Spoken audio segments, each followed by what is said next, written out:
Good evening, my little girls, my little princesses, and my little angels. I hope you're all tucked up nice and tightly in bed with the lights out, because today is a new story, a special new story just for you two. And I've thought about this story and about the new character for quite a long time, and I think I have found a very good one. I thought about Pippi and Shirley and all the other characters in the books that we've read and the princesses. And I want to tell you about this girl. I think she's been in one of the stories before, and she just happened to be there by mistake. She was the girl that was the story between the princess and the story of Shirley, and for some reason she came into life as Princess Shirley. And so this is the story. This is the real story of Princess Shirley. It's quite sad and scary and happy and all kinds of things. And you might hear bits and pieces from other stories. And now that's the magic of telling stories, is because you can put all the pieces from different stories and mix them together and make your own story, just like growing up and life itself. And so this story begins on a ship. So you see, Shirley was a princess, and so Shirley's mommy and daddy were a king and queen. And this little princess did not have any little brothers or sisters, so she was the only child, the only heir to the throne, the only little girl who could become the queen when her mom and dad died. And because of this, the king of another country, the bad king, wanted to steal the king Shirley's father's castle and land and gold. And so for 5 years Shirley was in hiding in the castle, and her father and mother were trying to protect her from all the terrible things that were sent to try and catch her or kill her or take her father away or steal the gold. Or you see, this terrible, terrible king from this very terrible country was very greedy, and he stopped at nothing to try and get the gold and the country that belonged to Shirley's mommy and daddy, the king and the queen. And so for 5 years, Shirley did not have a very nice life. She was always stuck in the tower, almost like a princess who was being kept there by a bad mommy and daddy. But she didn't have a bad mommy and daddy. Her mom and dad were so kind and wonderful. And if they did not have to protect her from the bad king, of course they would have bought her a horse and let her play outside and eat whatever she wanted and have lots of birthdays if she wanted and do anything she wanted, because she was the princess, the only daughter, the only girl that would become the queen of this country, and her mommy and daddy loved her. But unfortunately, even though her parents loved her so much, they had to protect her from the evil king. And so she was kept inside for 5 years. Now during these 5 years, and because her mom and dad loved her so much, they got so sad because they couldn't let her play outside that they decided, having seen the country that they are the king and queen of getting smaller and smaller because the bad king was taking all the land, they decided that they would have to escape. And so to escape a country, if you're the king and the queen, it's not as easy as jumping on a plane. It's not as easy as just getting in the car and driving away. Kings and queens cannot just do that because they have a castle with lots of people that work there, and they have all this treasure and gold that they hold on to for the people. And they've got their own gold, and they've got all the clothes, and you cannot imagine what things a princess and king and queen have. And in that time, there weren't any airplanes and there weren't any cars. The only thing you had to do was pack it all into big, big boxes and get lots of people to carry them all the way to the sea, and even get on some horses and maybe an elephant if that's the kind of country you lived in. Take some animals and take as much as you can, because you can't come back if you're giving up your country to a bad king. And so they packed for weeks and weeks and weeks. They got the boxes made by the carpenters who built them all to fit the things. And they got all the people together, and they had to take all the food as well for all these people, you see, because they were going on a ship and they were going to sail to a better place. Shirley's dad, the king, had a brother who was the king of another country.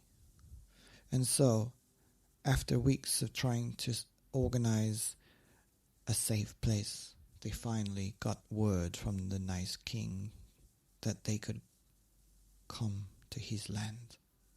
And so it was almost time, and Shirley was so pleased to be going to a place where she could play outside.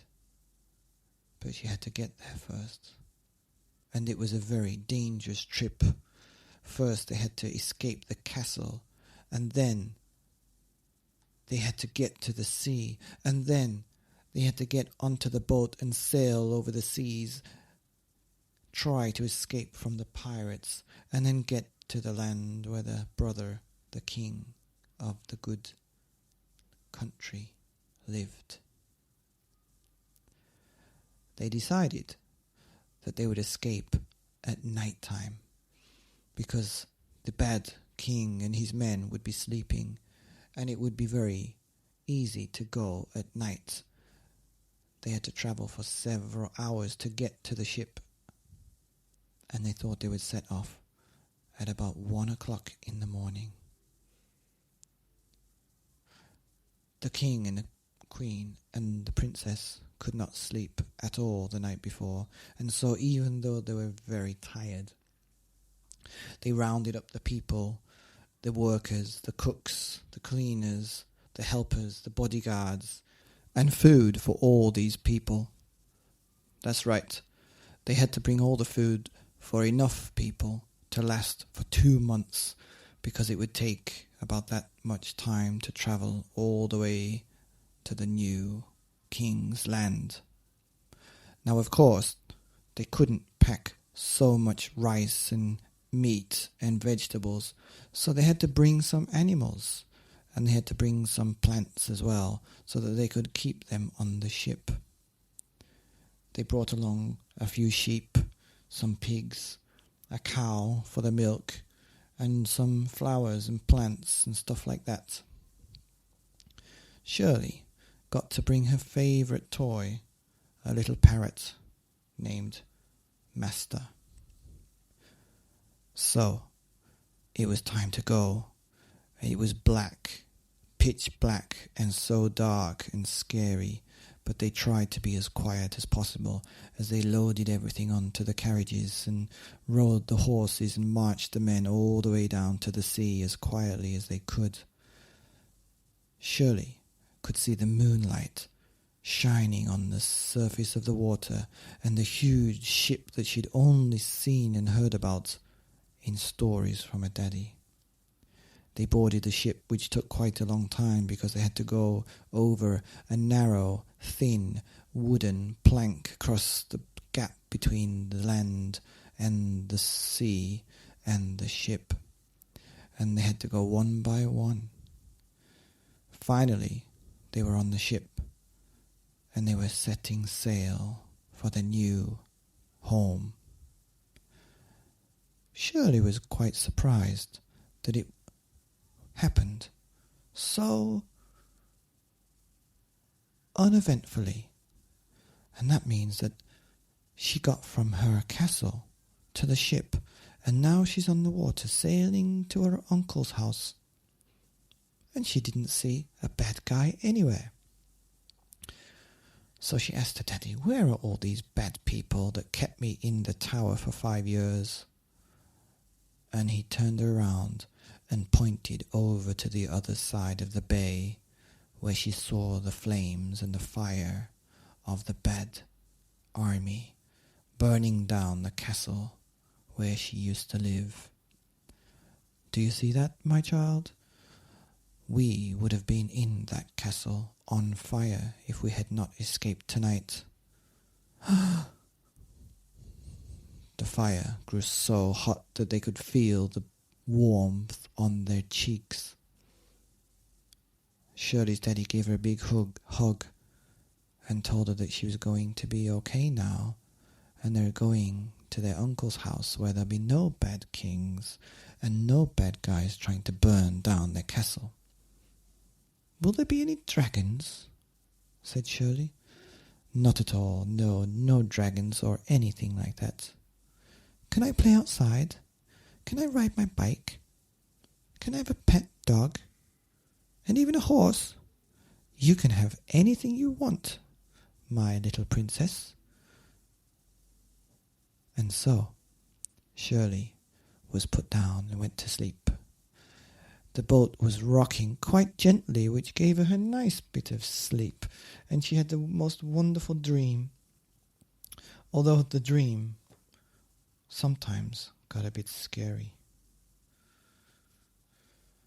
The next day, she woke up and her daddy had made her a nice hot cup of tea, and all the people were getting used to the new ship and talking about the new land and trying to give each other all the jobs that they had to do on the ship.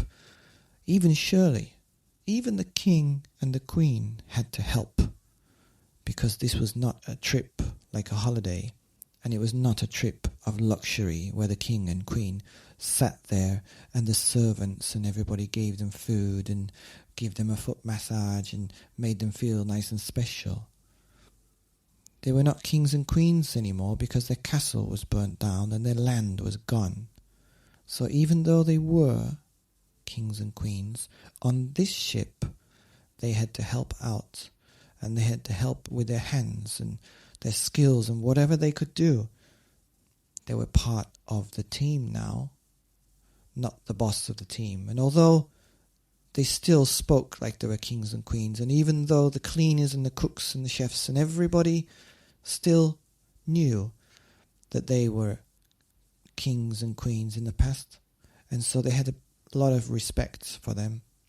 They all worked together as one team, and sometimes the queen would cook the breakfast for the ship.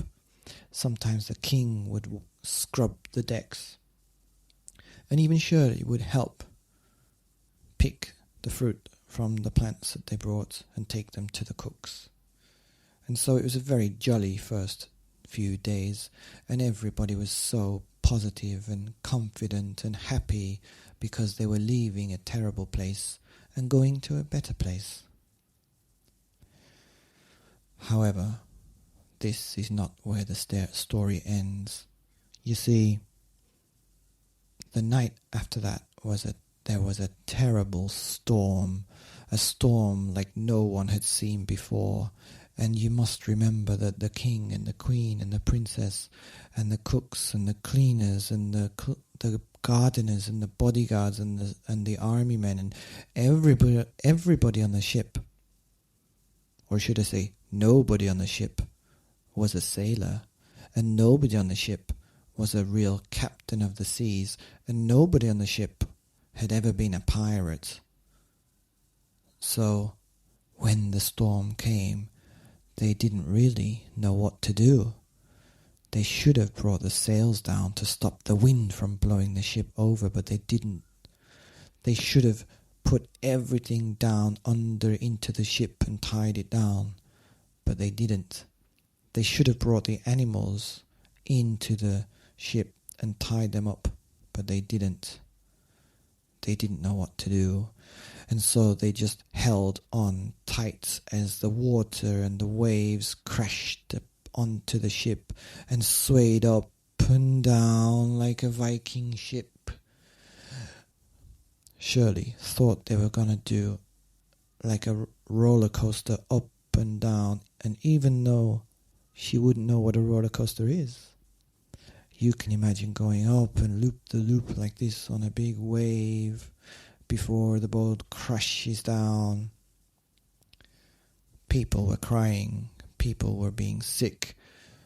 The old chef banged his head against the wooden plank, and there was blood all over the floor. It was terrifying. Then the lightning and thunder and rain pounded down, and the lightning struck the ship's mast, and it cracked in half and fell into the water. "Oh my gosh," thought the king. "We have no sail. We cannot use the wind to get to the new land." Just then another lightning bolt struck the ship, and the front part snapped off. The queen screamed as she saw water coming into the ship, and the tail go up and the ship head go into the water. Just then another wave crashed down, and the boat broke in half. Just remember, this is in the night time as well, and the clouds had blocked the moon, and there was no light because the rain had put out the candles and the fire that they were using to see.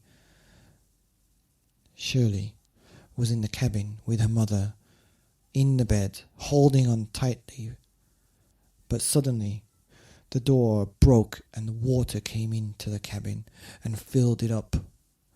The water was cold, and Shirley and her mum swam out into the sea.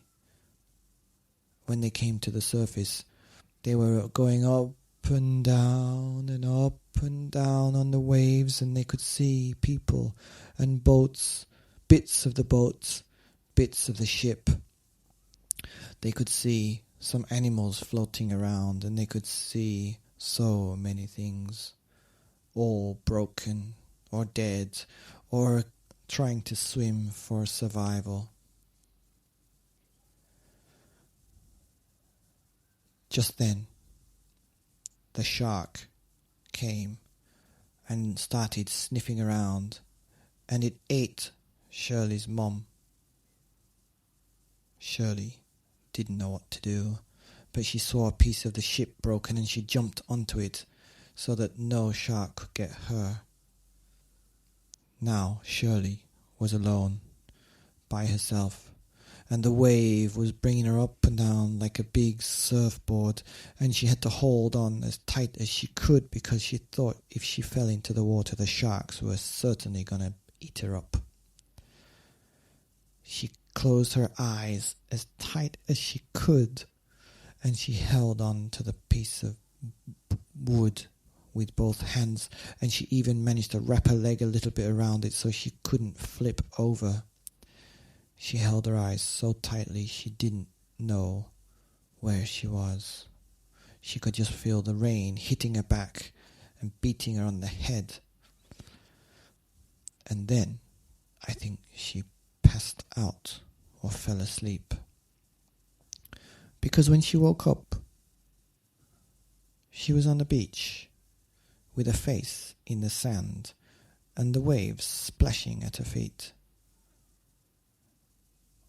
Her eyes opened and were hurting with the shining of the sun right into her eyes. Well, into her left eye, because her other eye was in her face, in the sand. She leaned over and wiped her face clean, and she sat up on the beach and looked around. There was bits of ship. There was boxes. There was clothes and all kinds of things washed up on the beach. She could see a sheep walking around, and she thought it was maybe the sheep from the ship. And then she saw her favourite toy, the parrot, Master, splashing around in the water by her feet. So she picked it up and held it tight and started to walk around the island, looking to see if anybody was alive. But I don't think there were anybody, just Shirley. And then she heard a noise. Caw, caw. And the most beautiful blue and red and green and yellow parrot, a little bit like a toy, but bigger and real, flew down and sat on her shoulder. Hello, parrot. The parrot looked at her and said, Hello. You can talk? Yes, I can talk. My name's Mr. Parrot. Oh my, well, I never, said Shirley. And then both of them started to walk around the island to look for people. The end.